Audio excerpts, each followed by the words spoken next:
Hello, basketball world. This is 3BetterThan2 podcast, and it's me, Dmitry, Dylan Sales, and we got a guest.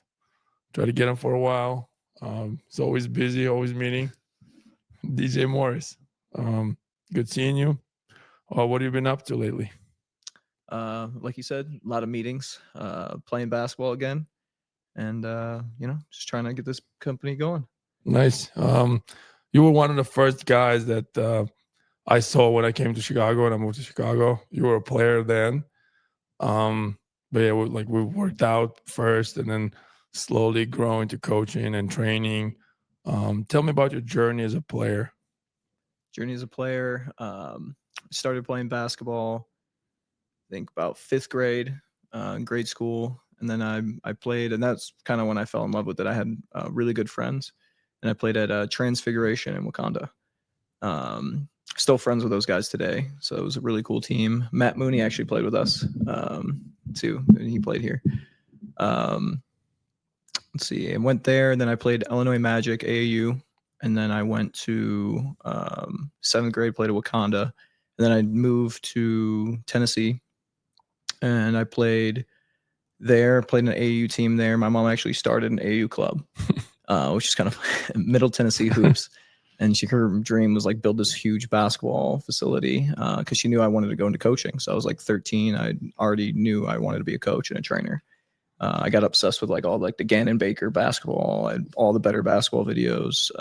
Michael Lancaster came out doing all that. And then came here when I was a sophomore. So my sophomore year, I moved here this summer going into my sophomore year. And I tried out with like a bunch of different AAU clubs. Tried out with, that was Enjoy the Game, everything. And then I met one of my teammates at St. Viator, Danny Munch, was like, hey, you need to check out this place, Full Package. Mm-hmm. And then I went out and did a workout at the Bannockburn Center, and it was a bunch of little kids and Steve there running around. And then I was like, hey, Steve, I'm here to try out Full Package. And he's like, all right, everyone on that side of the court, me and you full court, 1-on-1, 51.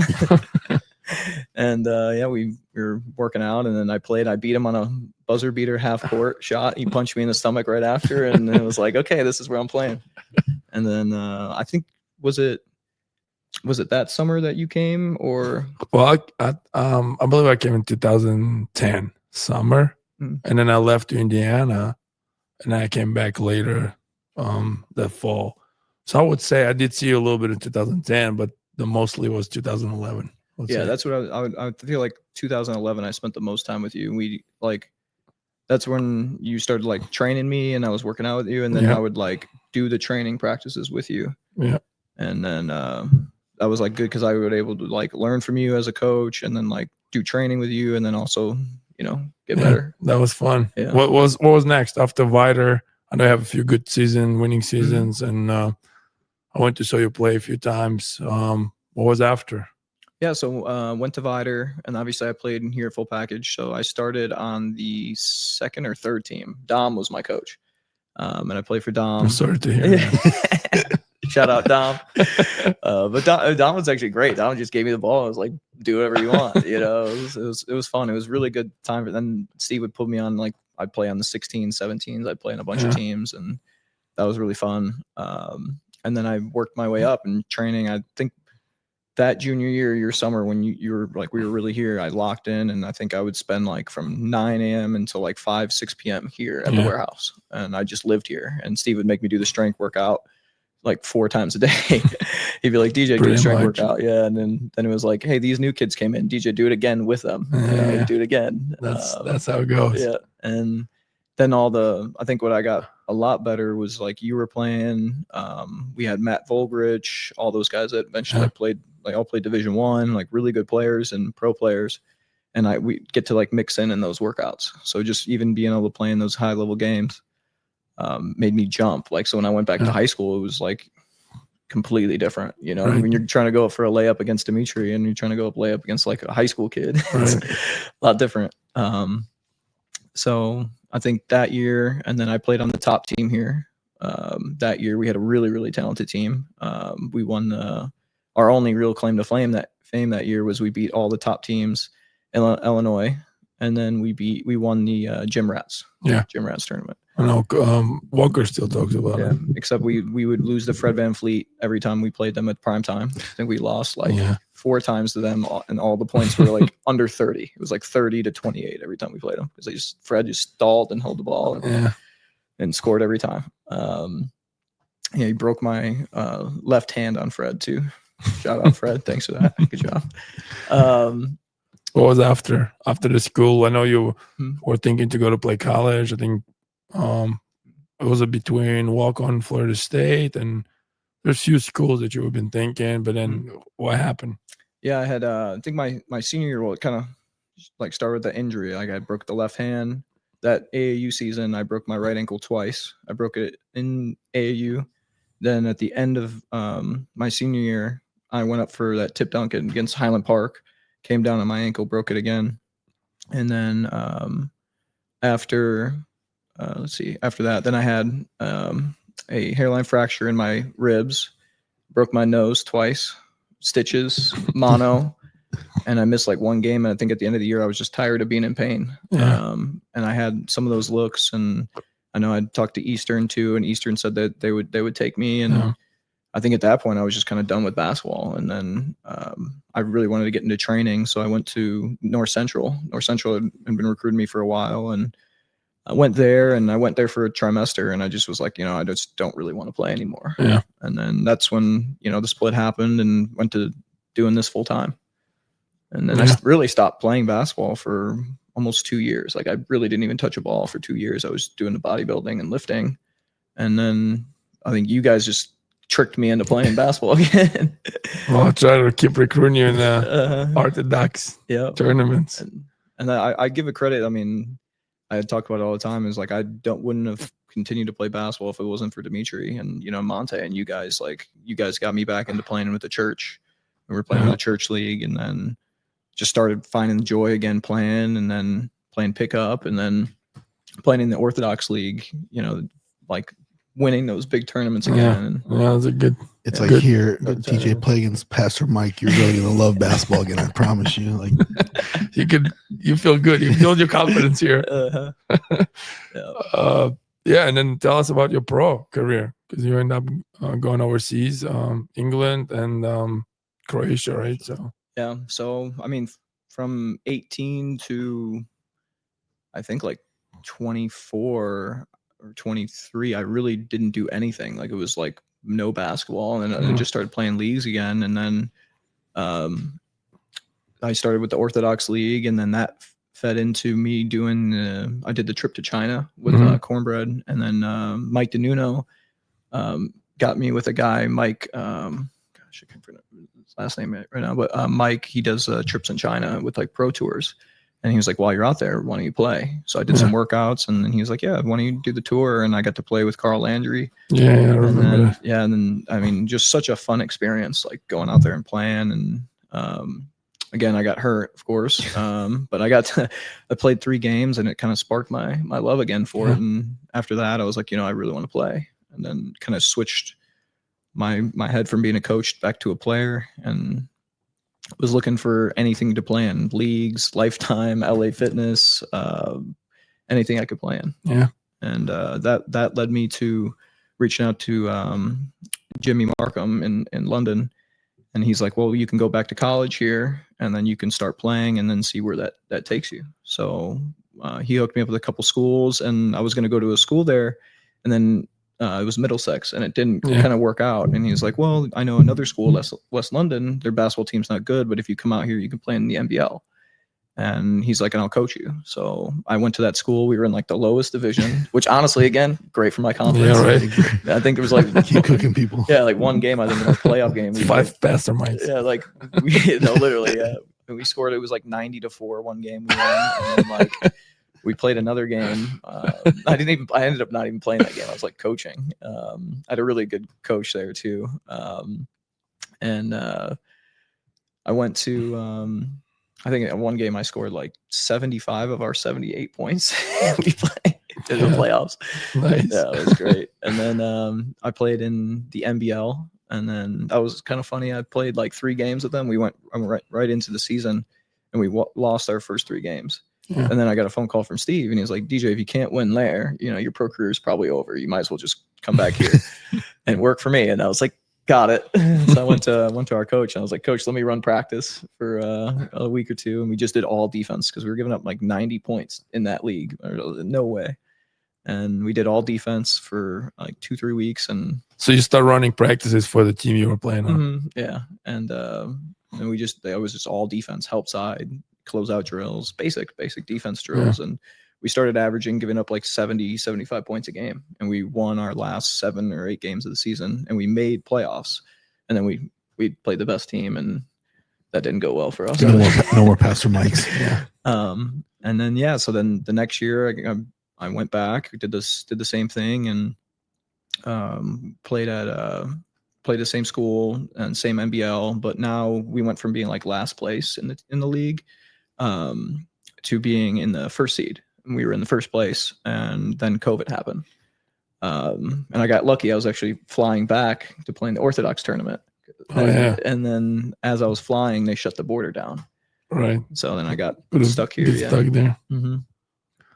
Yeah, that's interesting. And I always say you never know, right? Like you didn't play basketball for a few years and then end up going. Like same happened with me when I stopped and trained pretty much and coached for 3 years and then end up going, with Nuggets and Bakersfield Dam.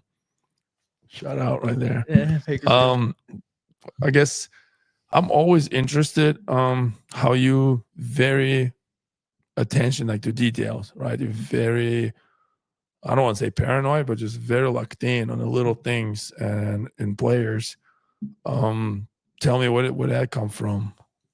Honestly, it's probably my family. There's some OCD that goes in my family, and I think just I know I have some of that, and how do I channel it to be effective? And I think I've had I always thought of things in ways to like make things as simple and efficiently as possible. Mm-hmm. And so when I'm watching a player or I'm watching something, I'm always trying to think about how can they do this easier? How can it be simpler? How can they move easier? And I think that kind of makes me always see extra movements and extra things. So, and I use it today, even in like business apps, like always trying to simplify, make things smoother.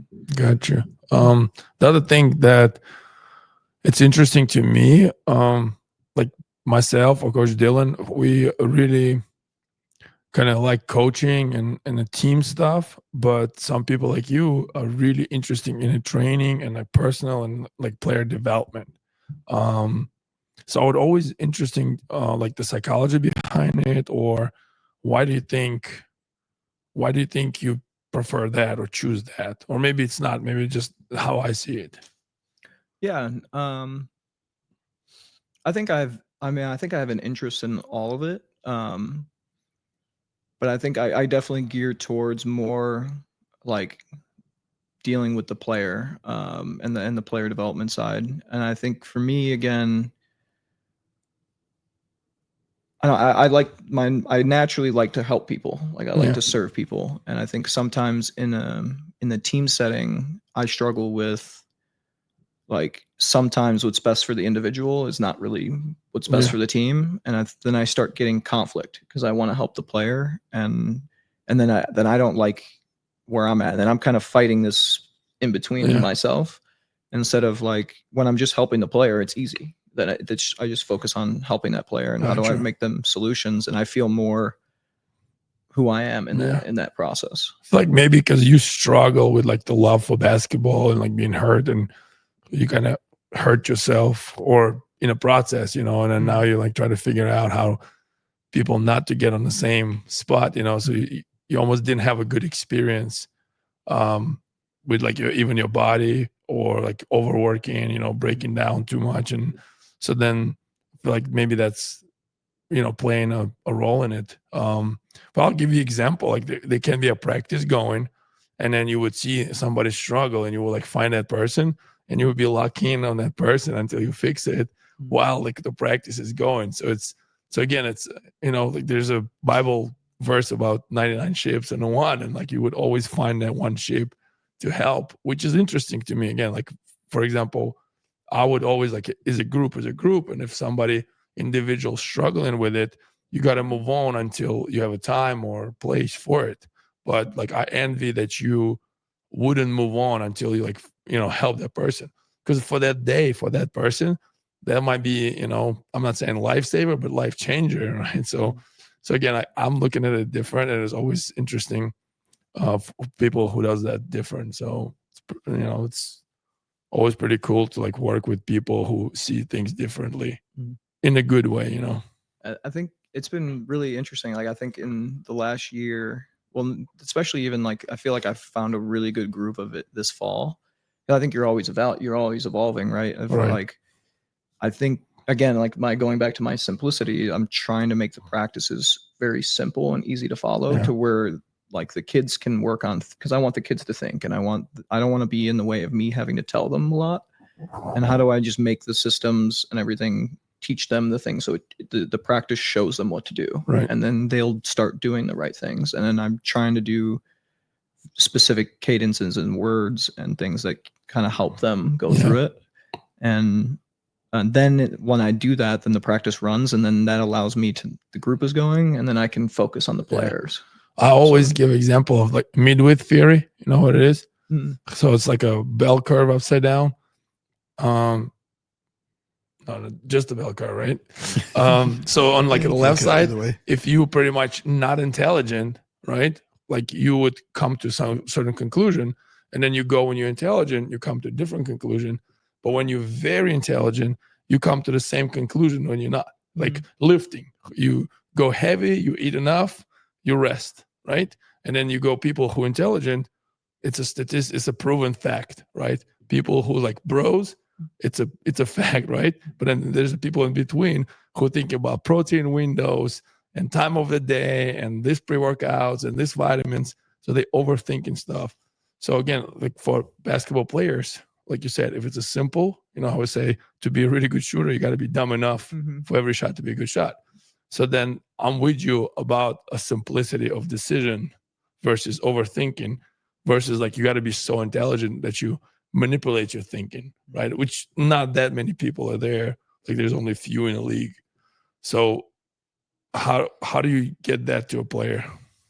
Yeah, I think well, honestly, what I've found recently is that, especially with kids, is like they instinctually and intuitively kind of know the answer, and it's only like you said, like when they start maybe knowing a little too much and they start overthinking, that a lot of the problem goes. So I'm always trying to get that thinking away. So I think like our concept right now is just spacing. It's spacing. So I constantly am going back to spacing. And then every practice I'm teaching the same concept. And then of course we'll give them a little thing here and there as they advance. But it's almost funny. Like I was even talking about this, I've given more actions and more things to think about to the 7th, 8th graders. And if you actually watch our 3rd through 5th graders, they almost play a cleaner game because, well, one, I've given them simple. I haven't distracted them with some extra actions and things to think about. And so, yeah, I think if you want to do it, is like kind of simplifying things and letting the players read the game. I recently heard this simple explanation of basketball offense is, first of all, make 2 guard 1, win closeout, which you create closeout, you win them, attack mismatches, and then spacing. So like if you just kind of follow those 4 simple rules, it makes everything goes. Because pick and roll, what it does, it puts 2 on a ball, right?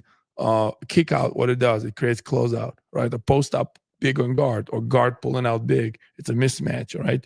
And then if the spacing correct, you have to make 2 people guard 1. Otherwise, you're just kind of standing and helping. So I thought it was interesting.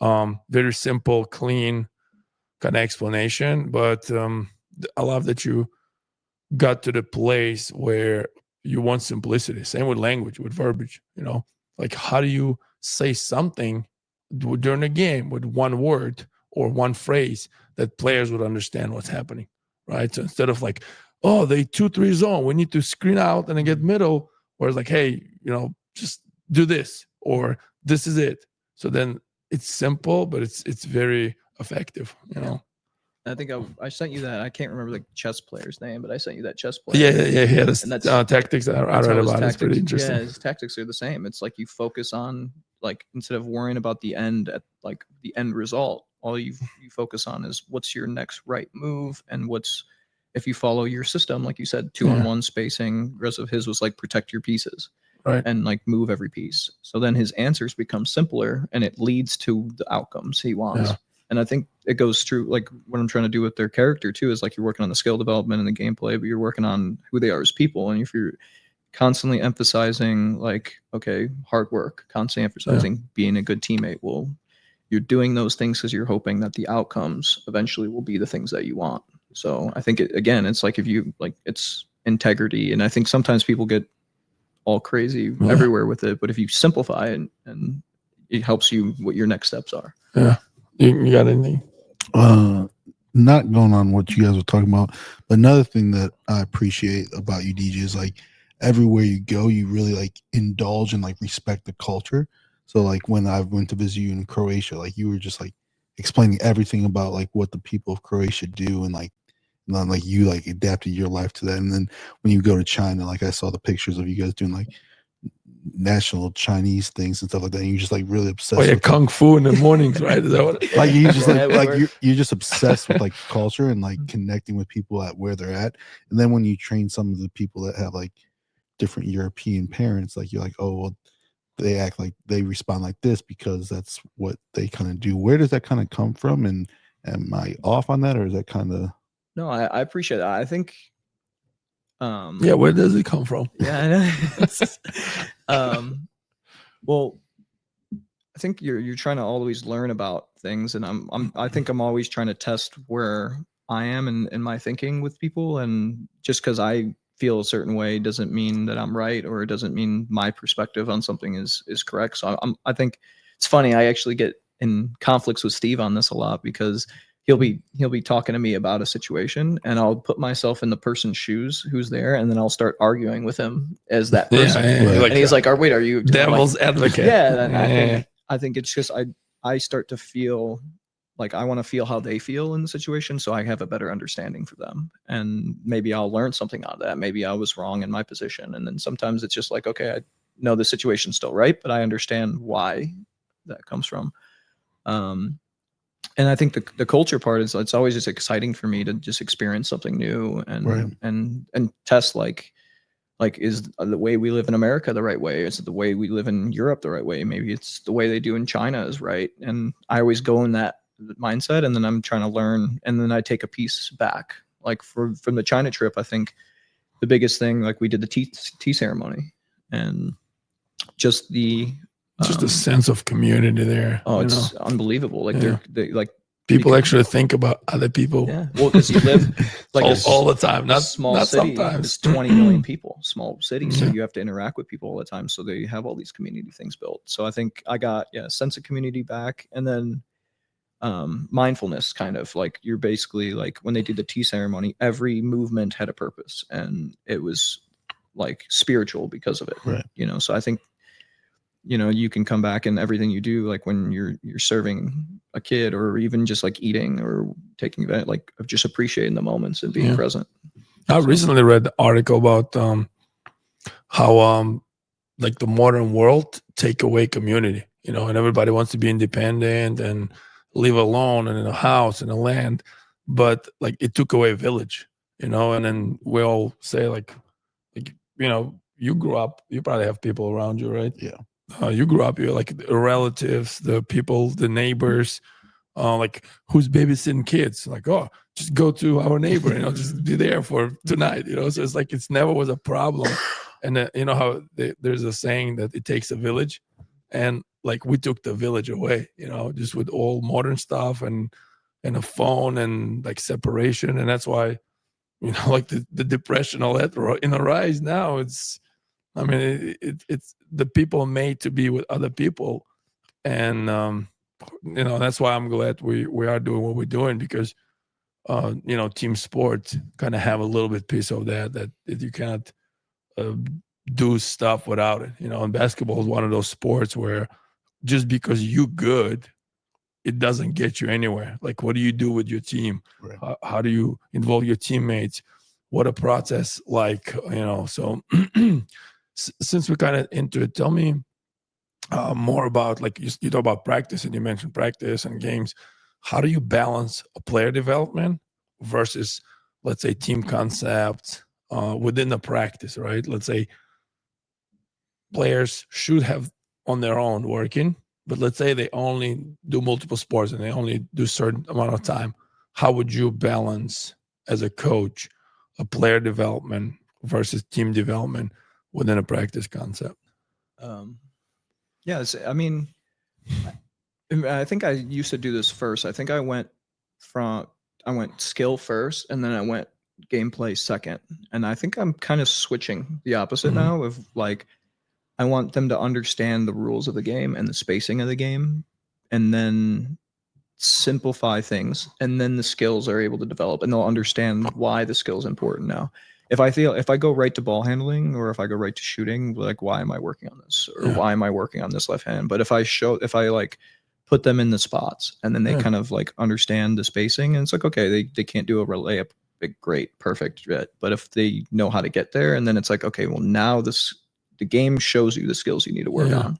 And I think for coaches is like, you get your systems and stuff in, and as long as you're getting the reps in, well, they're naturally already developing the things that you want them to do, and they're reading. Yeah, we kind of talk about like perception, decision, and feedback, right? Like, you don't want to go to decision, you want to understand, like understanding and perception, like when to use it and when. Were you talking about youth team, or does it matter? I think it doesn't matter necessarily. Like, even for like what I think you can do is then scale things back. So like, we even did this the other night, and I know we were talking about this, is like, I've removed stealing from, like, because our defense in our 7th grade is higher than our offense right now. So I actually reduced our defensive intensity so that our offense could relax a little bit and start to see the things. And as soon as our offense starts to catch up, then I'll and of course, I think it's all balance, right? I don't think there's a wrong thing to do. I think, again, like you said, it's just like when to do it and why to do it. And I think the secret of a good coach is, okay, you have your systems and everything, and then it's really, if you're doing most of your job, you're just watching. You're watching your kids, and then you're seeing, do you need more of this, or do you need more of this? And games and practice. Well, I need more work on defense, need more work on passing, need more work on this thing. And so you probably feedback after the games, right? Feedback after games, feedback. It could be during the games. It could be, again, I think your job as a coach is to figure out like when to push what things, and what, is it more like we need to emphasize passing drills more, or if we need to work on that. And that's the secret. I think there is no, like, I think a lot of people want to do it like systems, and like, okay, this practice we're going to have all these things, and of course you need some amount of game plan, but you need I think a coach, again, you make it real simple, and then you evaluate, and then you're adjusting, and you'll see, like, okay, maybe if you watch the game and you watch your players play, and then you need more ball handling with specific people, you can give them individual work. You can mix it in the practice. That's pretty creative with defense. I recently saw Monte make this kid bring the ball, and the defender would pick him up full court, but because he was a shaky ball handler, he's like, hey, you can't steal it. So he would still go through pressure, full court pressure, without getting stolen. So like, sometimes he would fumble the ball on his own. But I thought it was an interesting concept, and it's pretty good. I always ask like a high school or college coaches before the season, what did they usually work on? And a lot of times coaches who start with defense kind of get a defense at the level where it chokes your offense, so then, but to build good offense, it's timing, it's confidence, it's it's the little things that defense keeps choking them. So then, like, oh, we can't score points. Well, you've been working on defense for first 2 weeks of the preseason. Like, you got it. You whatever you wanted, it's there now. Of course you can't score. Like, you should have started with that, or take more time with that. So like, that's reflection of what your plan was. So like, few coaches actually had to rethink exactly that, because everybody, especially new coaches, come in like, oh, we're gonna set the tone. It's gonna defense, and then it hurts somebody. But that's pretty good. That's creative to do that. How do you come up with it? I don't know. Well, actually, what started the concept is I called the drill the Michael Myers drill, because I had some kids that weren't good at getting their shot off the dribble. So I just started walking and then playing defense against them. And then we joke it was like Michael Myers coming after you, And then so we did that, and then it's like a speed walking. Yeah, it's like a speed walking defense. And then it's like, hey, if you can't score against a defender walking, then we can't play full out yet. Gotcha. And then and I'll do that with players. Like I'll add stealing only, and then I'll add blocking only. They can't steal it. And then sometimes we go full out. And I think it's about the percentage. Is like, okay, let's say we're playing a game to 101. Maybe the first quarter I'm not stealing. Second quarter I'm only blocking. Or third quarter it's like whatever, kind of like 70% intensity of everything. And then fourth quarter for last 5 points, it's like full out. Like, okay, the last 5 points might take like 30 minutes. Yeah, right. So they get a mixture of the intensity, right?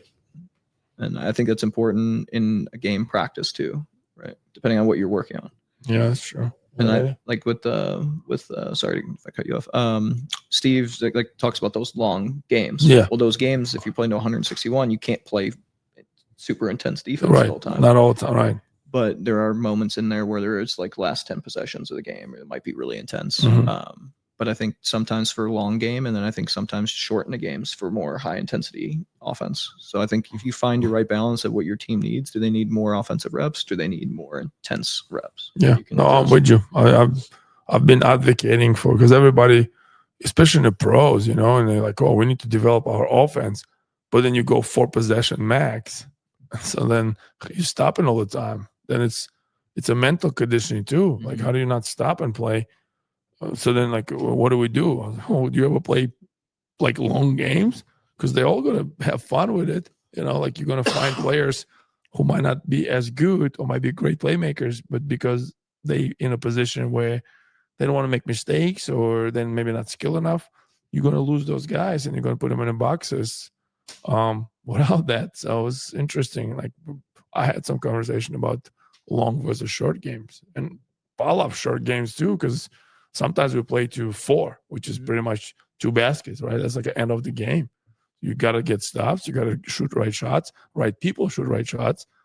You have to be locked in. So there's a time and place for it, like you said. I agree completely on that. There's and I felt this a lot when I was in Croatia playing, and like we actually, in the same kind of situation in Croatia, a lot of the guys started to show up in the morning. We'd play pickup, and as soon as we started playing pickup in the morning, we won like every game, and everyone like relaxed and came down because people are getting shots in practice.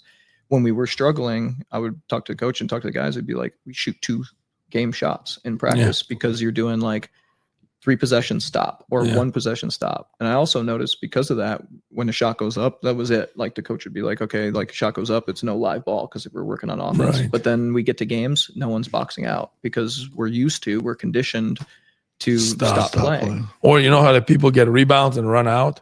Like I never understood that. Like on those drills where you need to stop and that's it. I never understood, like, okay, you can't do that in the game. Like, why would you get the rebound and run out of bounds or travel with it? So, yeah, I get it. You got any? I know you have like a training team that you've been working with a bunch of the girls. How did that all start? And then how do you look to add players? Like, what specifically do you look to add those players? For like the group I train? Yeah. I think that sometimes I add the players, and sometimes the players kind of get to me. Yeah, it's really it. Like you find a player that just kind of fits with you, right? Like, of course, like I'm not going to be the right coach for everybody, and like sometimes like I'm not, like maybe they don't need the detailed version. Maybe they need someone else, and obviously I try to meet every player where I feel like they need to be. But yeah, no, I think, and then sometimes I'm searching out a player, like some players I need to go hunt down to like, yeah, you need to go train.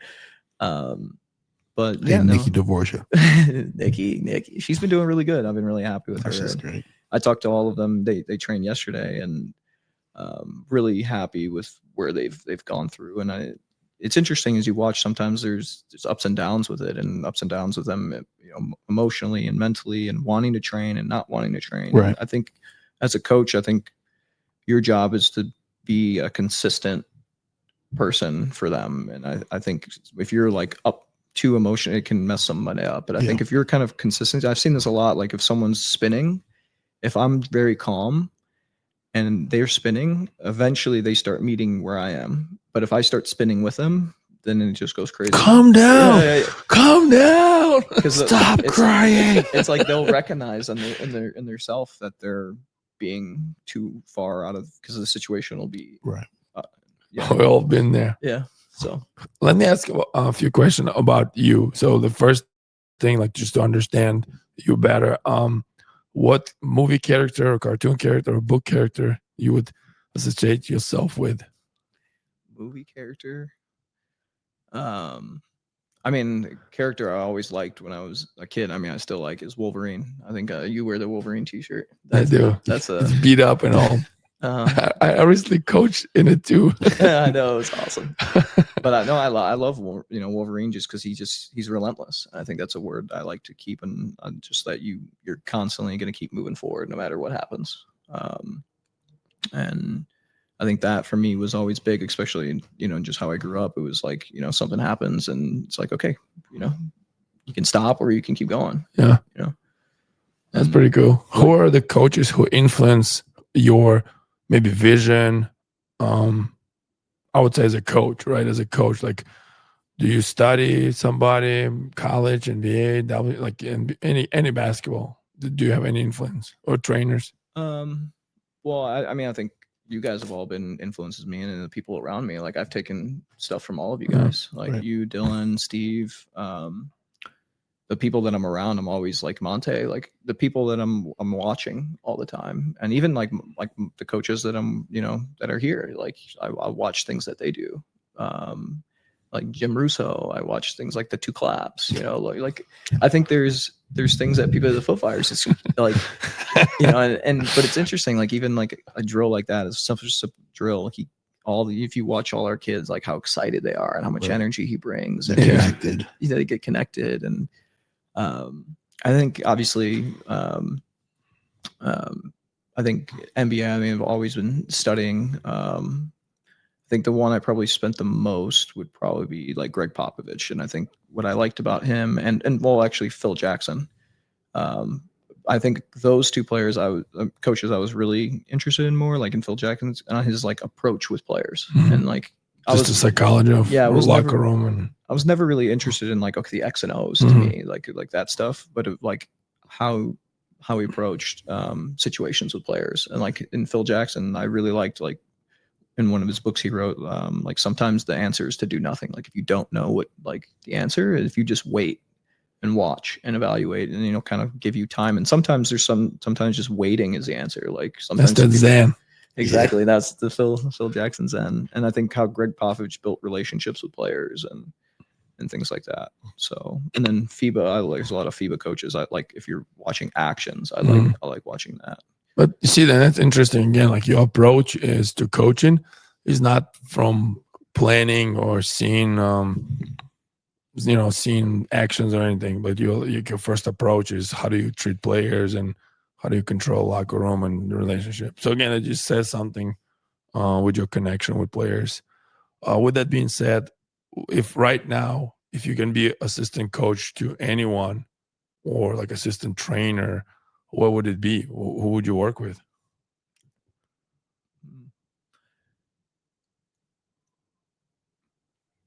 So like an NBA team? Anywhere. Or talking about like UConn women? I don't know. Just anywhere. Where would you be an assistant coach, or who would you be assistant to? See, honestly, like when you say that, like nothing, there's no job that I'm like I want that job. Again, it's just like I love like being at Concordia right now and like helping those girls out. Like I love being there every day. I love working with you guys, with the kids that we have.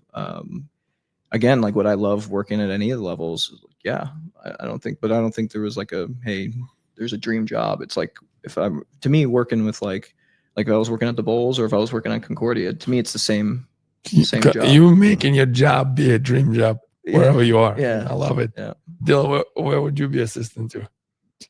Top that. Yeah, you selfish guy. But where would you be? Alison Guth at Loyola. Just Chicago. Yeah. Just the way she like communicates. Her language is it's like awesome. in her organization, she's just like really, really good Yeah. right now. Yeah, I can see that. That's pretty good. How about you? I love Missoula, but there's so many good coaches. Like I think his personality, like he's funny and does a really good job. Yeah, he would. Like I like from same thing from language and verbiage and the things that he does. It's always innovative. Like if you watch playoff games, it's like a chess match, with everybody he's playing. And I know they didn't have a great season last year, and Tatum went out, but I think he's like one of the best. So I would for sure just learn from him. But there's so many good coaches, and then as Steve and I say, like there's so many ways to do it right. Like Kansas been running this offense for 20 years, and they've been winning program. Now Duke, like the Shire with relationship with players and this new era, and he like give freedom to them, and they doing well. And then you just go to I don't know, like UCLA and Cronin, and they've been doing well, and then UConn And 2 years in a row. Michigan State still is like the only one that's like a small, true point guard. Like that's the type right. of recruits They liked it, right? year. So, or you got Alabama, who's all big wings, push the ball, fast tempo, threes, spacing, pace and space, and then like you got school Chattanooga, who like push the tempo, a lot of threes, Fort Wayne, or you go and just have people who bring the ball and then stay in the half court and Creighton with all the sets and stuff. Right. And then they just go right away. So it's always interesting, but I feel like there's always ways to learn. It was just, again, it's interesting approach that you have, that you would like make the place that you work at kind of your favorite job, which is that's a good way to look at it. You got anything? Are you reading any books lately that you recommend other people, like not even just like basketball books, but just like to learn more from these books? Would you recommend any? There's a book I'm reading right now. It's a 1,000-page book, but I think it's really accessible for everybody. It's Arute. I don't know if I'm pronouncing it correctly. They got Spark Notes because 1,000 pages. Well, IRS. Well, here's the tax codes. Well, here's what is great about the book is I'm trying to read it cover to cover first, but it's kind of like it's being like unlocking your heroic potential is like kind of what it talks about, and it's is it Japanese or no? It's a Greek, and that's the Greek word for doing it, and I think it's I think Brian Johnson is the guy's name that wrote it, but he basically broke down like a bunch of books. He read a bunch of like books, and he kind of like not simplified, but like organized it in a way that he would take the best of what he thought and kind of do like plus ones, like every page is a plus one, and like getting yourself 1% better. And what I like about the book is it's 1,000 pages, but like a page to 2 pages is like a book, like a chapter. So you can read like, even if you read like 3 chapters, it's like, it's so condensed, like he simplifies everything. And it's a lot though. Like if you read 1 chapter, it's like 1 page, and it's like, okay, that's a lot to think about. Yeah, right. So like I'm on like page 250 or something, and it's like every time I read 1 or 2 pages, I'm like, okay, put it down.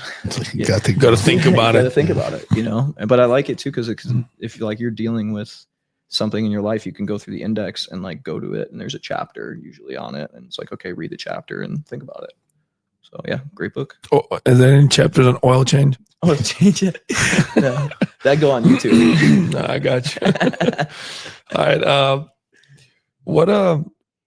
Since you've been coaching and training for how long now? This is going on 17 years. 17 years. Yeah. What are your most memorable transformation from players? Transformation of a player. It's Adam and Darsh. Darsh. Well, no, Adam didn't transform yet.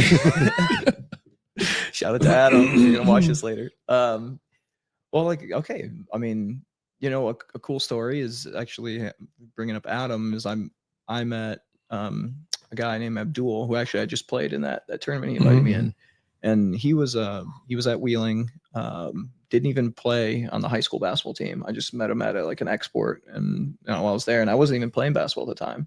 And I just saw him playing, and we started working out together. And then I was like, hey, I'll show you some things to get better at basketball. He was just kind of playing. He was like 17. And after a year of just training and playing basketball and playing pickup, he ended up making it on the team, and he played at Harper. And he had a great career at Harper. Like, he actually got some college offers. When was that? This was 2013, 2014, maybe. And then he ended up playing in Harper, and like became a really good shooter, and he's still a great shooter to this day. So like, I like kind of that situation. Like, it's like a random situation. We talked about whether like I choose a player or they just kind of choose me, and he's just like interaction and that journey. And I mean, I go to, I was at his wedding, and we're still friends today. And for me, like, those are cool experiences. Sam Gallinopoulos, I mean, her and Sydney were my first 2 clients, and Sam's still playing for Panathinaikos. And yeah, it's insane. One of the best Greeks team. Yeah, and she's, every year, and we've been together for that long. And she told me a story I didn't remember. I mean, when I was first coaching, like I was just working out with you, so we were like SEAL training, and I took her out of a game. I was like, "All right, do 50 push-ups, go back in." I'm just thinking like it's normal. And she's like, "Right, still remember when you maybe do 50 push-ups?" Like, yeah, I was like, I could shoot after that. Yeah, it was great. But yeah, and Sam and then Sydney. I mean, like, if you look at like Sydney, she's working here now, and how much she's doing for the company, how much she's giving back for the kids. And I mean, for us to be in that situation is where I'm her coach, and then I finish it actually with her 17U year. I ended up being her coach again, and then training her through college, and then now she's working here and become like employees and friends. So it has been. I'm actually, it's kind of cool to think about it, because few of our coaches are people who played here, and then they go, and sometimes it's like permanent. They give another job and they just coach, or sometimes they do it really well and they go somewhere else and move on and coach, somewhere else, like high school, college, or whatever, the pro. So that's pretty cool, just to be a part of it. Like Allie Pearson, like Allie coached her, and then she played college, then at North Central, then came back. Yeah. And then coaches with us. And then one of the coolest things I did, and now she's coaching college. Delaney, right? Delaney. Who else? Yep. There's a lot of just in girls' sides. Well, Christy played here, and then played college. Autumn. Yep. Autumn went to go play pro, and being a part of that process with her, that was awesome. And she's still playing in the summer. Summer pickup. John Kerr. John Kerr. Mark, Big Mark. And one of the coolest things I had was like me and Allie got to coach together, and then I was just her assistant. And for me, that was like so cool to support her and watch that. And then we coached a game, and I'll never forget that game. It was such a good game. It was Olivia. Olivia was playing on the team. I think who else? I think we had Gina, Brand, Ashley Brand. Shabowski. Yep, Ashley. And that team squad. We played this Hawaii team, and they had like 1 or 2 Division I players on that team. Yeah, like performers. And we just played the most ridiculous effort defense in like a 6-game tournament, and it was just like so cool to watch. So cool moment. That's pretty good. Did you play other sports outside of basketball? I did pretty much everything. I did track, baseball, football, basketball, gymnastics, and I quit gymnastics.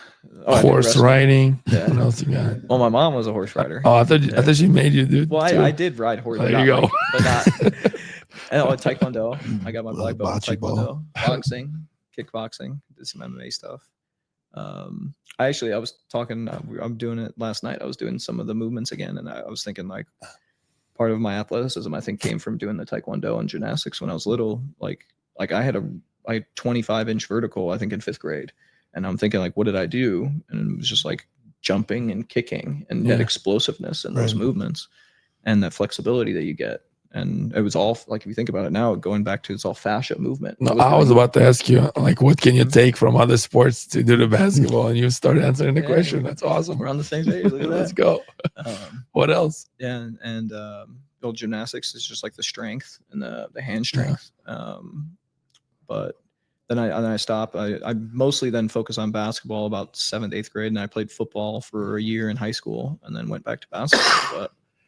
But yeah, I think doing all the multiple sports. I mean, really, if you, like I said, I had a lot of injuries, but none of them were like major injuries. Like some things like that, but I was always able to bounce back. Yeah.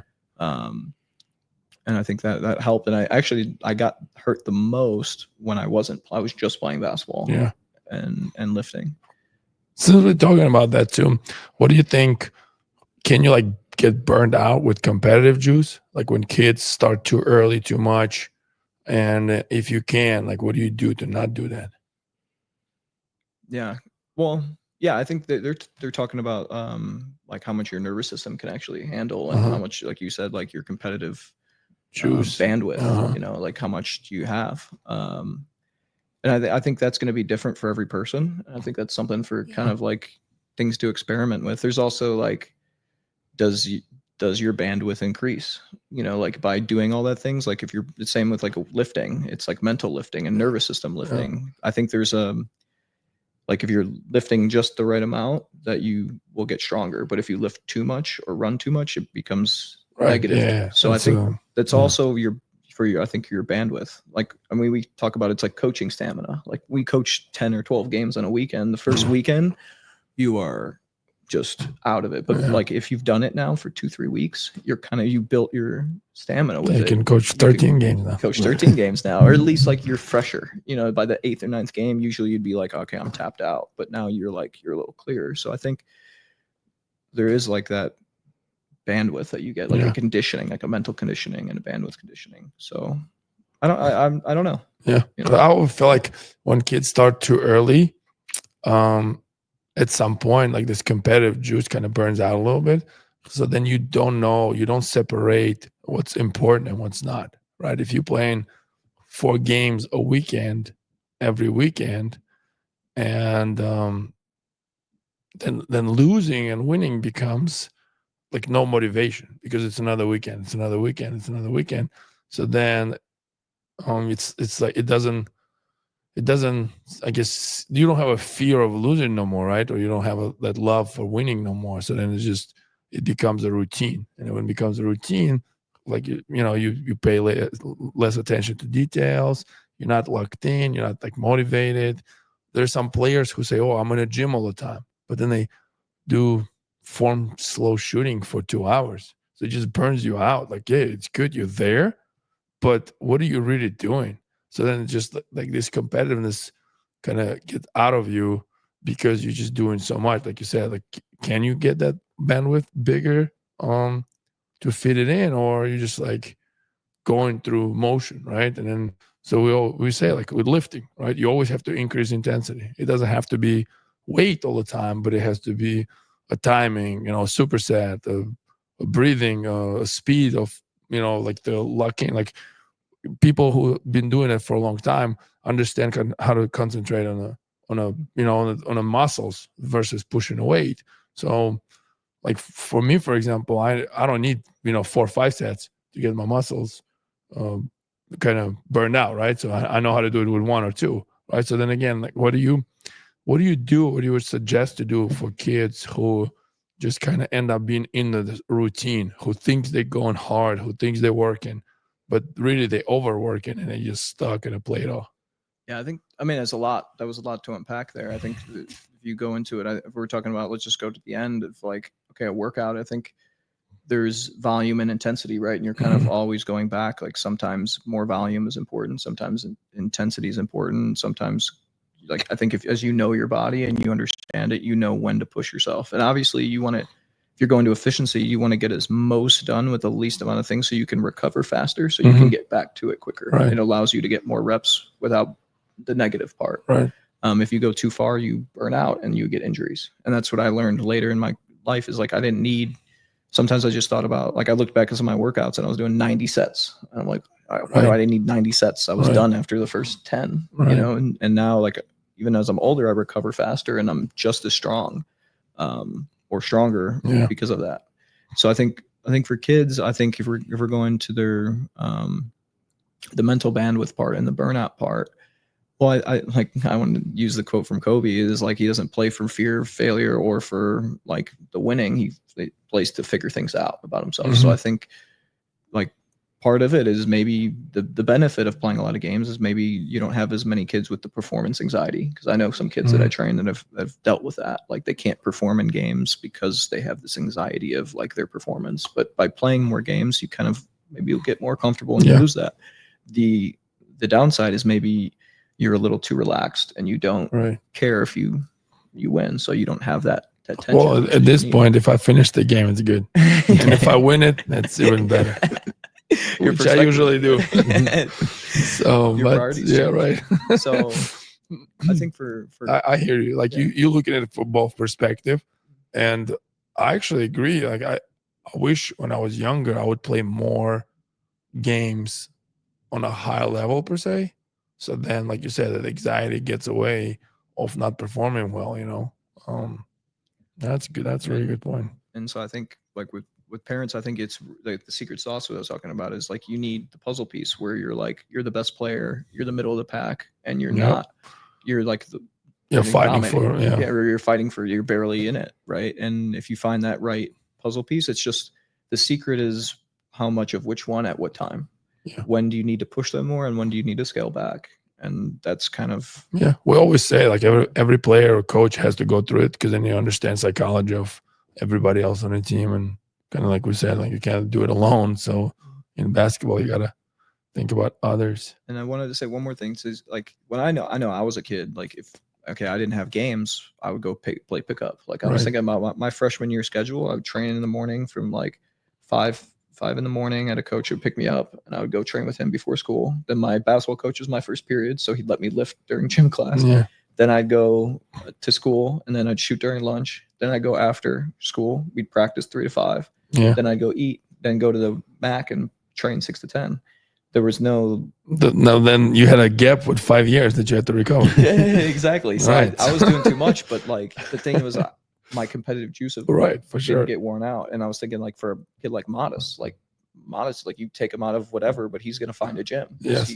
He loves basketball. He loves basketball. He will stand there. But that's why when like those Kobe stories and like everybody like how insane it is. But like for me, it was a regular Tuesday, like just 3 workouts a day, figure out schedule in college. I also worked during my playing career.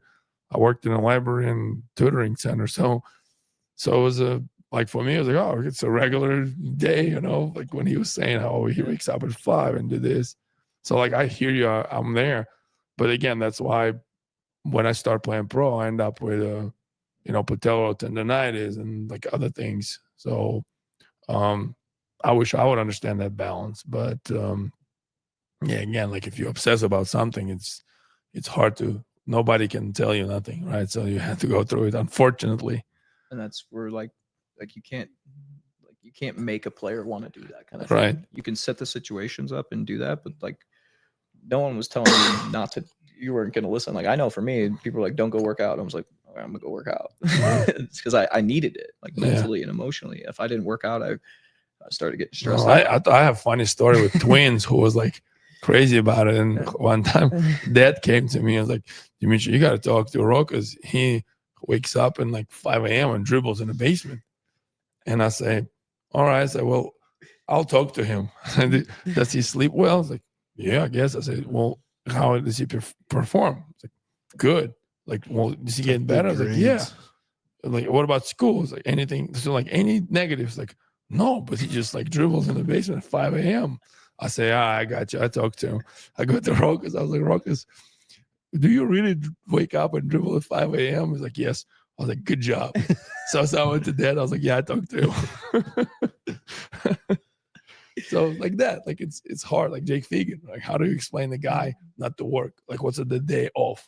Like what is the day off? I didn't have one. Neither I understand how you're not getting. But then like what can you do? Can you do dynamic stretching? Can you do form? Can you do pull? Like I always suggest pull, one of the best things because it cools your muscles. It's no pressure on joints. It works on breathing, recovering. So like just for you to do something, do that. Lift, get a light lift, get some kind of movement, some plyometrics. So then you can manipulate a little bit, but again, like you don't need to go full out. I think I learned that Yeah. in my, like, especially when I was in Croatia, I started to learn it because I mean, I was getting older, Mhm. and I think just like I was like, first year I was killing myself like with workouts, and then what helped me is like I realized I could like, oh, I'll just go in the pool, and I started doing pool exercises, and then I would do like, so I would do the workouts, but I would do like way less intensity, Mhm. or if I really needed an intense workout, I would just make it 30 minutes. Right. So I would still get the mental like, okay, I did it, but then I would get like wouldn't hurt my body. Yeah. And I think that really helped me. And it's like, okay, I need to work out today, but my body needs to recover, so I would do form shooting. You know, Steve actually suggested me that one time when I came back from Denver Nuggets, and it was that little gap before I went to Bakersfield. He told me that since I was working still on my feet all the time, he's like, just go super intense, super short, and then stay off your feet as much as possible. So I would lift, go to the gym, lift, go to the gym. So I was like in between sets, I would just get in, do like fast speed shooting, sprints, cuts, like finishes, like all fast, fast, fast. There was nothing like no block training. It was just everything is just a full speed stuff, game stuff. And I would get away and, you know, like I would sprint between everything. So it took me, you know, a little bit over an hour, but like it drained you, you know. So then I'll just move on, and then the rest of the day I'm like, it wasn't fully rest, but at least I would save my stuff. So it was a good suggestion from him. And like I guess when you're a pro too, like Modest, you know, he lives in a gym. People like try to kick him out, but he would just hang in there. I always suggest him like just do quick, you know, if it's a form shooting, and then just go intense, go through your things, like do your vitamin stuff, like the you know, like the daily workouts you do, but just go faster and intense. Take less breaks. Just keep going, keep going. If it's 45 minutes, do it and then go. And you know, do whatever you gotta do. Yeah, that's interesting. You got anything on You that? know, not on that, but one thing that I've noticed with trainers is that we need to bridge the gap between people that train and then the kids they train and their high school coaches. Because a lot of people like say you're training, you're making these kids better, right? And then they're not successful in high school. Well, DJ, why can't you just coach my high school? Or my high school coach just doesn't get it? Or how are how can you help bridge that gap between the high school coach and the player? And you know, it's just kind of like a bad narrative around like high school coaches. Well, I think with anything, I think it's got to start with both parties being open to just communication and just being both mindful and curious of like, okay, who is this about? You know, I think if you're a high school coach and it's really about the players, then you're open to the communication with like, how do we help these players? Right. And as a trainer, if you're also like, if you're trying to get a job, or are you actually trying to help? You know, and I think both sides got to come into a point where like, who is this about? It's not about me. It's not about whatever. It's about helping the player and making the game a better place. So I think that's a first step. And then if there is some dialogue and some communication, and if coaches have that as understand that could be a resource, like utilizing trainers, because I mean, you can't do it all. Like you can't, especially you know, as a high school coach, you know, Yeah, with just IHSA rules. Yeah, with rules, and it's impossible. Like if you're coaching a team, which is again, that's part of the reason why like the hard part for me of a coaching a team is I know I can't get in the weeds with somebody and like really try to solve something. You know, you're worried about the team, and you have all these other things to worry about. And you have your assistant coaches, but then you know you usually have your defensive coordinator, your offensive person, or whatever. Or you have people worrying about culture and behavior. Like what my favorite thing at Concordia, all I have to do is I help teach offense. Right. My job is so simple, so I can work on training. And I think if coaches can look at a trainer and as a resource to like, hey, like a tool, then like that person can work with that offense, and then it's easier because if they understand the offense, they can give more direction on how the player can have more options or how the player can be more successful in the offense. And then you drop AU coach into that mix, and now it's a love triangle. Yeah. Yeah, but then just say like Coach is saying this, right? Well, not every kid's going to train with the same trainer and not play for every AU team. So now, say if I have to trust like so then now I have like 25 coaches that I'm coordinating and training with, and in reality, high school coaching is about winning, but also like finding every kid a spot or whatever. So how do you like, we have some coaches in the area that are really not fond of trainers and AAU coaches. Like, and we have a lot of girls that play at those schools. I think that's the difficult battle to fight. Yeah, I mean, Find out where they live and meet them in a dark alley. the problem, I think there's always going to be conflicts. Like there's always going to be conflicts. And again, I think if people are, again, who's this about? Like, is it about the kid? Then you're gonna try to work through it and try to figure this out. And obviously, the way the landscape is right now, it's just.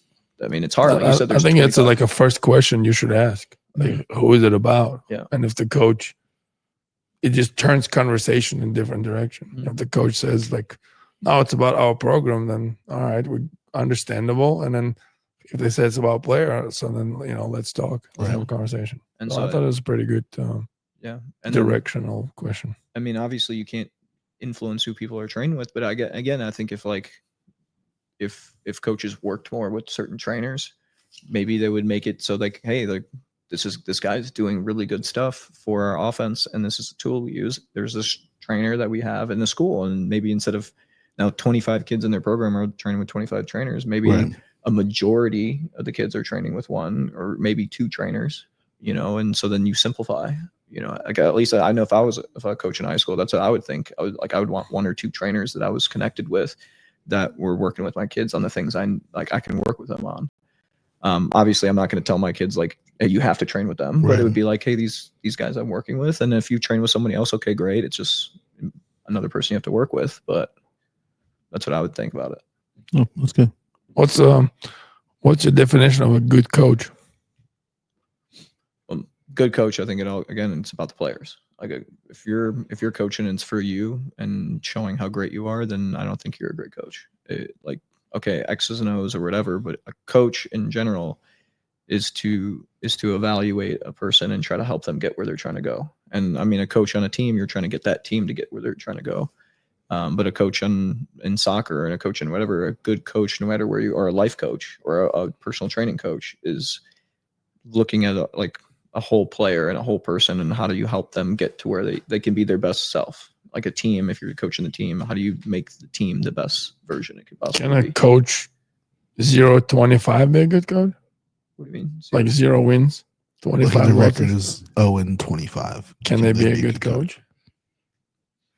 I mean, I think if you're a good coach, you're probably not going to go 0-25. So then what's the good coach? But I think, I mean, if you're coaching a team and then you just hand a roster and like that roster, you're not winning in games. But if you're evaluating, is the team improving? That's the first thing. I would look at the improvement. Like maybe you're just terrible players and you're playing in a really strong league, but is your team improving? Are the kids having a good experience, or people having a good experience? Are they learning? Like those are things. And how do they view you? Now, if people see you're showing up late to work, you're not doing a good job, those are things I would not value. But if you're again,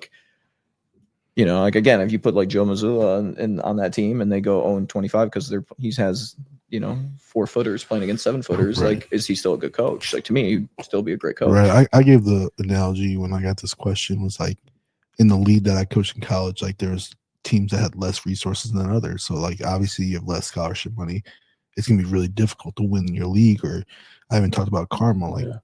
There's really difficult to win in that league. You got some of the top teams in the whole state in your league. So I just think it's more into it because again, is a coach good coach who show up to your wedding or your kid's graduation, or the coach who develop you the best and then you go to college, or coach who win more games and you cherish that experience? The team who win championships have that bond. That team that don't win don't.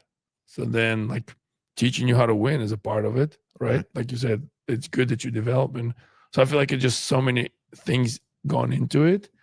But I was just always asked that question to kind of see how you think. Because for me, again, what's a good coach? Is it you're the best, everything is good, but when you're done, you're done. You never see that guy again or a girl, right? Or it's maybe you don't have as good of experience, but then when your kid's born, that's one of the first guys or girls you invited or your wedding, right? Or your kid's graduation, years later. So again, what is more important, a long-term relationship or short-term relationship, or me pushing you. Because like if I'm really pushing somebody, we might not always see eye to eye or like each other, right?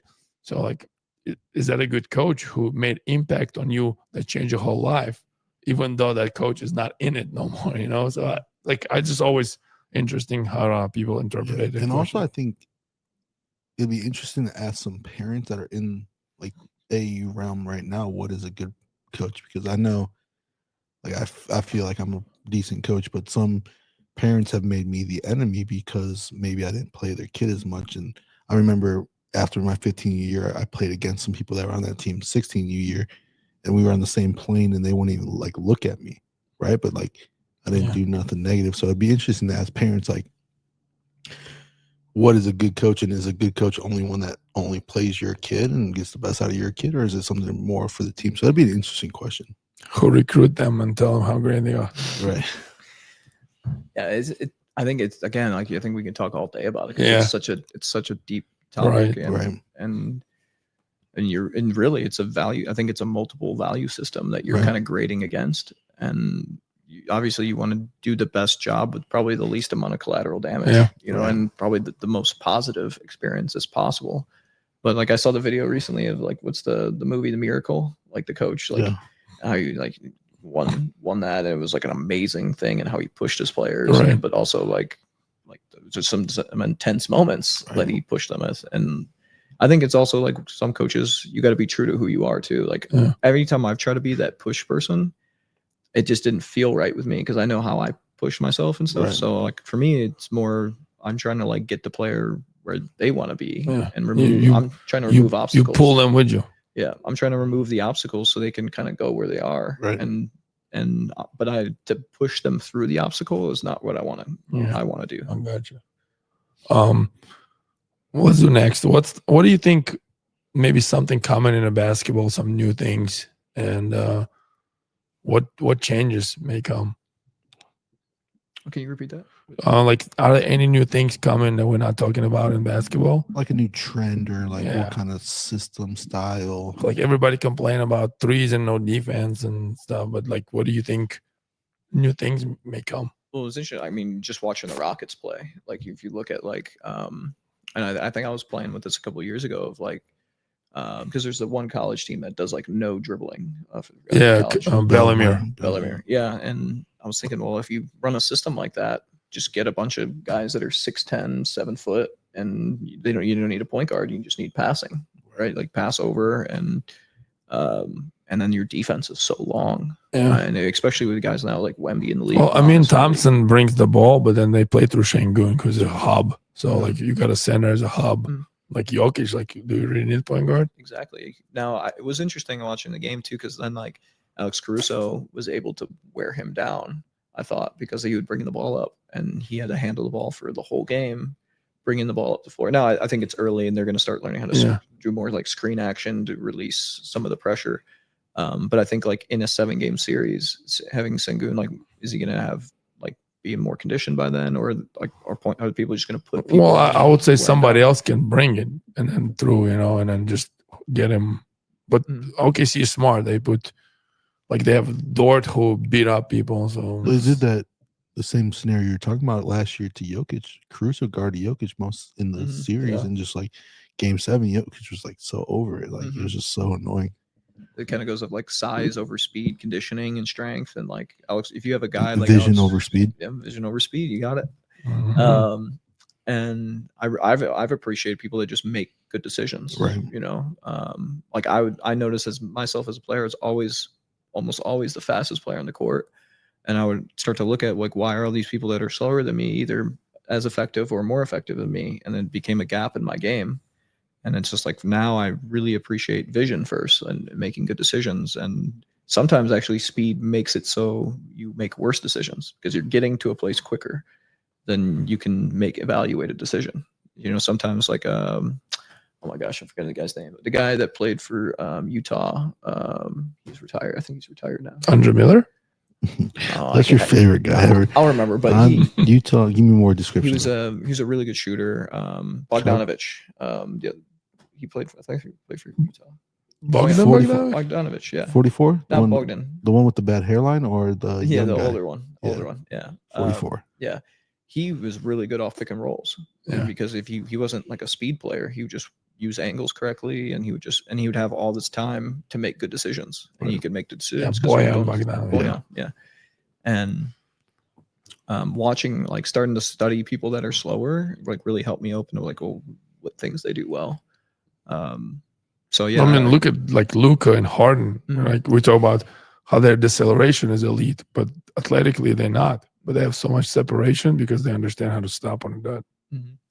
And so I think value is like, how do you use all of your game in decision making? But yeah, I think the trends in the NBA, I think it's going to be really interesting to see how, like we were talking about, you can do basketball a bunch of different ways. I think there's like having an elite small point guard, like a Jalen Brunson kind of type, like that can be really effective. And also going with like with the Rockets, where you're 6'7" is your smallest guy in your lineup, and you're 7 foot across the board. It's also maybe another aspect of how you play. So yeah, I like length and athleticism. What are they? How do you measure progress? Are there any tangible things that people can measure, players? Well, yeah, I think there's a lot of tangible. I mean, talking about progress, the player could be, I mean, as simple as like, have I put 2 pounds of muscle on this year? Or it could be percentages of your shooting. I was talking about basketball, percentage of your shooting percentage. It could be, have I gotten, like, during the season, maybe your conditioning level's gotten better. You can do it with like tests. I think having little like things like that, and like even just a simple shooting drill of like, you do 5 spots and you go shoot 10 spots. Am I consistently at a 7 or an 8? So let me give you an example. Let's say you're a 45% 3-point shooter, right?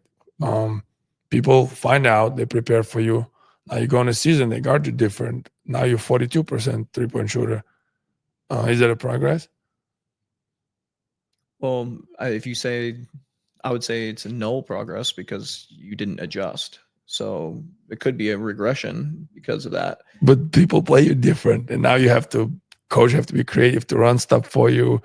The shots have to be quicker and faster, and maybe you don't have as much volume, or maybe you have more volume because you were 45. Well, so that, like, I think a deeper question would be like, okay, so you went for 45. Now they guard you different. Well, are you as effective still on the floor, or is your plus minus going up or down? Like, are you now attacking backdoor like Steph Curry? So there's more intricate stuff to be into it. Again, like if you go with, like, I'm going to go very detailed on it. So I'm going to look at like, okay, well now is that because they're guarding you different? Is our offense performing better? Because even though you're shooting 3% worse, by you still being that aggressive, is now there's no help and we're getting more effective plays. Right. So are you cutting different? Are you screening different? Are you effective at the rim? Are you getting more offensive rebounds? I think it's so you got to look at the whole picture. It doesn't really see. I got you. Yeah, and I don't believe anyone should shoot 45% from 3. That just means your coach isn't giving you enough shots. Well, it depends. They talk about John Stockton who only shoot like 12 shots a game, and he'd be like 9 for 12 every game. Should he shoot more, or is he just really smart about the shots he was taking? And so there's like that, taking the right shots. Yeah, that's fair. Do you have any advice to players and parents? Just in general? Yeah. I think I'll start with parents. I think for parents, it's just like, try to be mindful and curious. Like try not to always have the answer. I think that's important. It's okay not to know sometimes. And I think like just ask questions and try to figure things out. And I think failing is important. Yeah. And communication. It just goes back to communication with your kid. And like sometimes slowing down and not talking is the right answer. Like in the car ride home, like you don't need, like, I know I dealt with that with my mom sometimes. Like it was like, hey mom, I don't need any advice after this game. I just played terrible. Trust me, I know. But like maybe we still would get it. Yeah. And then just talking. Yeah, exactly. Yeah, still, even when I was a pro, I still got it. But knowing the right time to have talks too. Like there is a right time and a wrong time. Yeah. Like sure, if you want to talk to them about something they want to work on, like you can pocket it and bring it up at a different time when there's no stress and there's no emotion. And it's like same with your coach. Like if you want to actually help the kid and you're talking about playing time or whatever, then find some real solutions. Like I know for me, if like I want to help every kid, I want every kid to play. Like I don't want to ever sub people. And but like as a coach, that's the conflict you're in. And I think for like, okay, how does that kid earn it? And it's really about how the kid, like if you're a great player, you're going to play. Like if you're helping the team win, you're going to play. And not getting in the way of that, but supporting that and getting behind that, because it's going to work the best if the coach, the parent, and the player are all on the same page about what they're trying to achieve. Right. And I think the conflict will come when a parent is wanting it more than the kid, or it's coach blames the player blames the coach, parent blames the coach, parent blames the kid. The blame all goes around. Right. Well, you have three people not on the same page. If all three people get on the same page, it's just better. And then for kids, I think just remember it, like 5% of them are going to go on to the next level. And for parents too, remember it, like, what is this about? Like remembering it's a game, and it's a great game. It's an amazing game because you can always get better. And the game is developed to, you can focus on developing yourself, and it teaches you how to do that. And it also teaches you how to work with players and work with other people. And you can get better 1-on-1. You can get better 1-on-0. You can get better 5-on-5. And for the kids, just have fun, enjoy it, enjoy meeting new people. And if you do it right, you're going to have friends. Like my favorite thing is like Aubrey, Gina, and Allie, like how strong their friendship is through the game. And so it's a big part of it. So don't let the aspirations and your ego of what you get out of the game miss the moments in the game. They say with like the higher level, the more mental game becomes. What people can do for a mental game?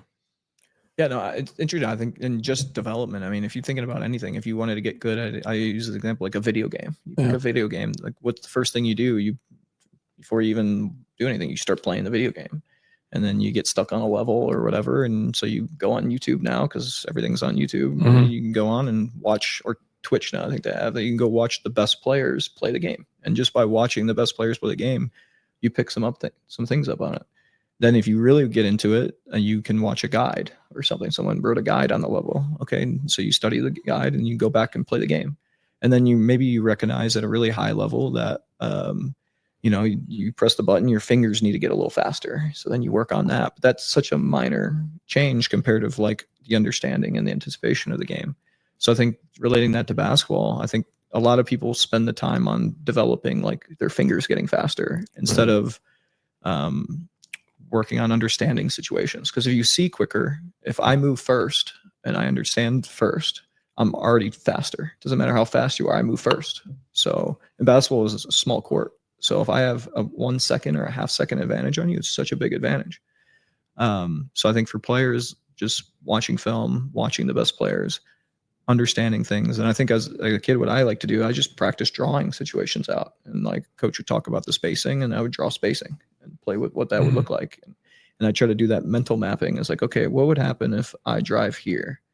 Well, who's probably going to help? And I would just play with it. Like, okay, this person helps. Okay, that's the right decision. Okay. You did it as a player, is it?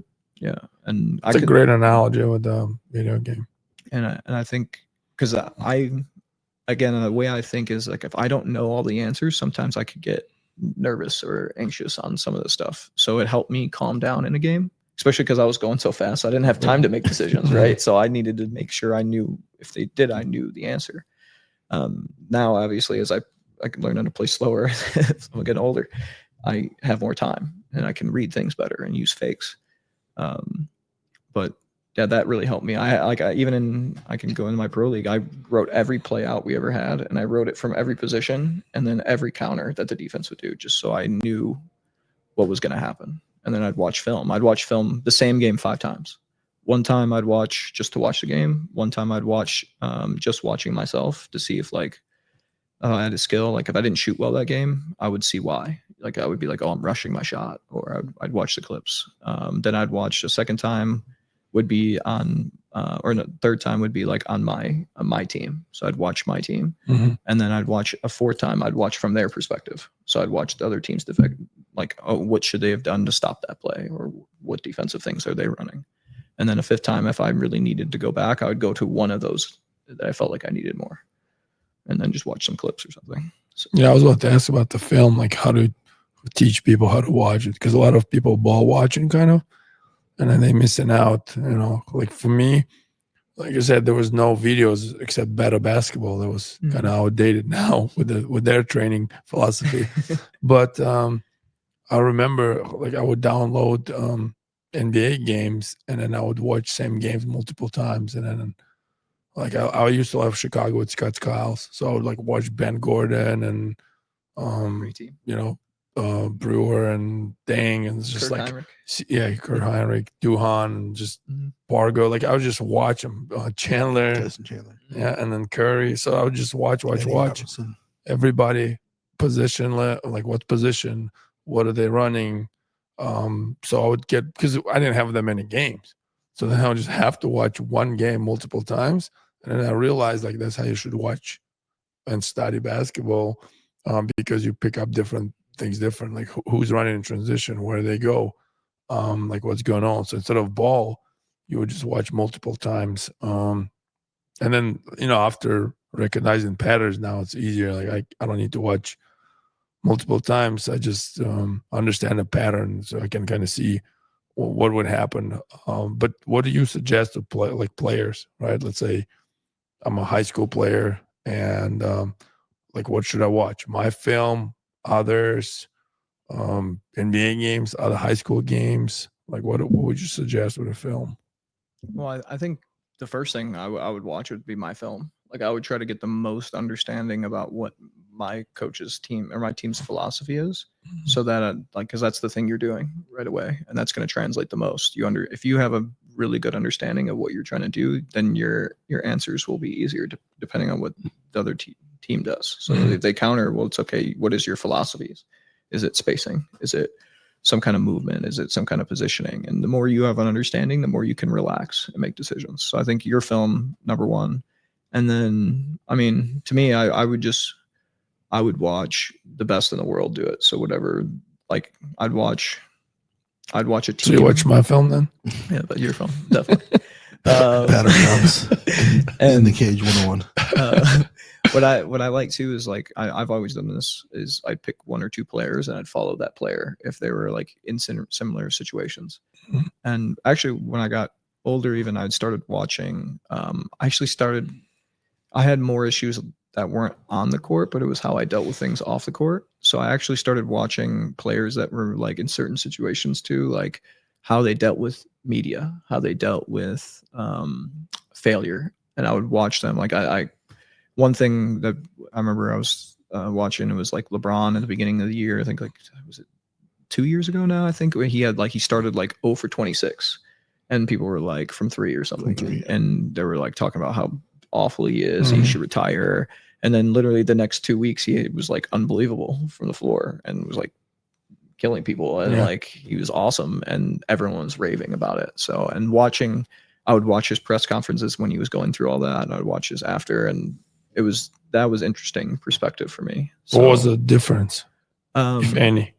Yeah, I think how you just like the noise, like he just stays consistent and he trusts the work because he's been doing it for that long. He knows like this is part of the process and just how he behaved and he didn't let it bother him. Yeah, it didn't bother him. And he didn't go down into those like, he wasn't tweeting at people or doing anything crazy. He just kind of was like, okay, I'm hearing what you're saying. From his burner account. Yeah, maybe he was. But he just stayed consistent with it. So I think easy money sniper.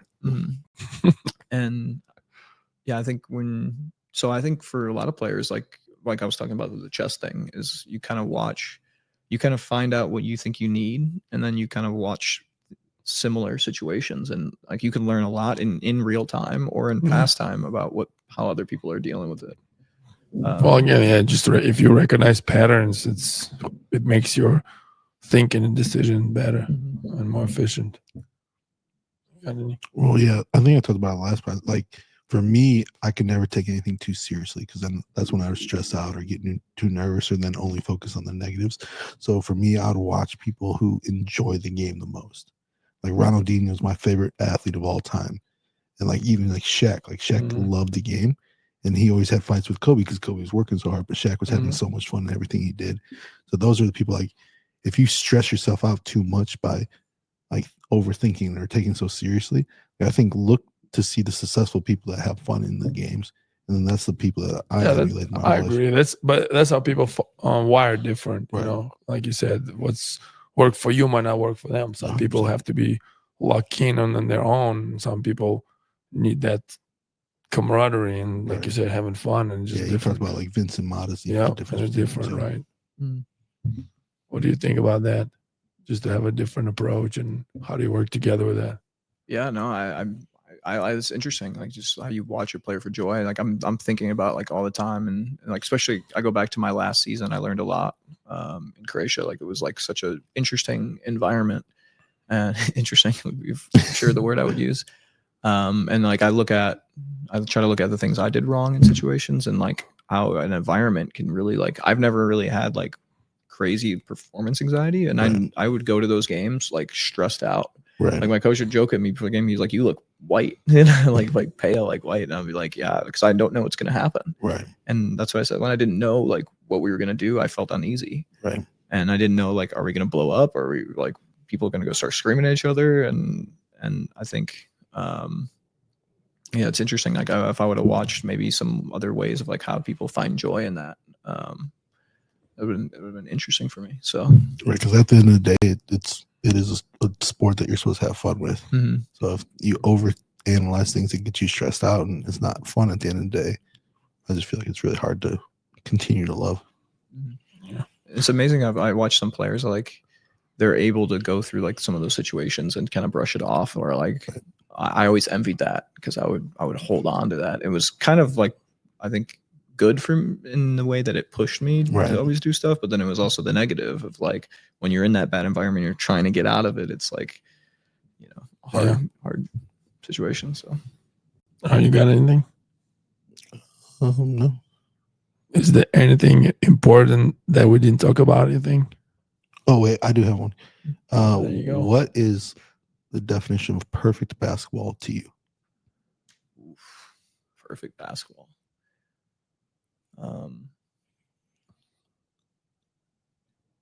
mean, if you think about like basketball, I like to think about it as like life, like for me, it's like a microcosm. So for me, you want to maximize every single person, like you want to maximize everyone's potential. So perfect basketball is like if you have 5 players on the court, they're all being maxed out in their potential and they're really working together. And you can see like anytime I see a team that like is kind of doing that, there's like no stress, no anxiety. They're just reading and playing off each other. So perfect basketball to me is everyone maximizing themselves and just like and all helping each other at the same time. Like it's an individual of maximizing myself, but also you. Like how do I help maximize who you are? And so when all 5 people are thinking that way, and it's not just about me, but it's about maximizing me to help maximize you. I think that's perfect basketball. That's a good question. When you close your eyes, like what are the first basketball thought that comes in mind? First thing I thought of was Michael Jordan. I don't know why, but that's fair. Yeah, just for me, I guess him and Allen Iverson, my two favorite. Yeah, that's why I want they just live in your head. Yeah, it's just like full time. Like I don't just watching that game back then. I mean, if I was a kid, like I had a little kid with actually was an Orlando Magic basketball hoop because of Penny Hardaway. We love Penny Hardaway, and like watching them like that old style basketball just to me it was the coolest thing, you know. So started playing the game because of Allen Iverson, and then watching Michael play was unbelievable. Right. Retired on the day I was born, first time. Nice. We have a tradition that we ask question from the guest before, which was Jackie. Coach Dylan will ask you. She asked if you could have any superpower. What superpower would you have and why? Oh man.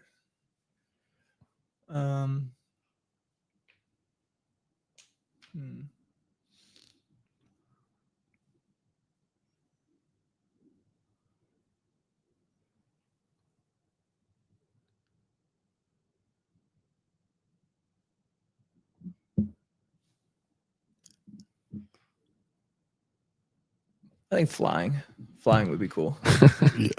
Yeah, I think I was trying to think of like all the other answers, but I'm just like, what would be the Disappearing most? from I a was waiting situation 'cause- like that. I was waiting because like the fictional character that you was Wolverine. Right. I'm like, okay, well he Super heals healing. himself. He got them. Yeah, I'm like, But now I was thinking about that, but then I was like, do I want to live? it's like, but you're infinite- not trying to get hurt no more. Like, so Yeah. why do you heal yourself? Well, and you're living infinitely. Right. So is that like, do I want eternal youth? Or like, I was thinking about that, and then I was thinking about knowledge, like knowing everything. But then I Right. think that would be boring, because the Kinda whole purpose scary, is like too. learning. Yeah, Right. you want to learn Can't everything. be curious if you know everything. Exactly.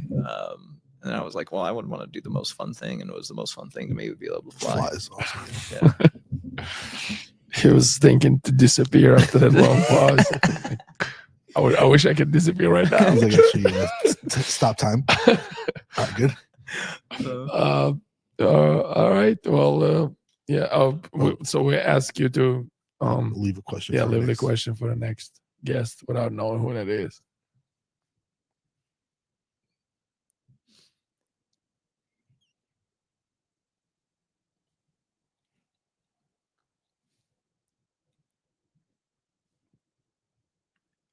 What would be the final thing on your bucket list? Ooh, okay. All right. That's good. Thank you, DJ. Yeah. was Thank you great. guys. Yeah, thanks, DJ. That was fun.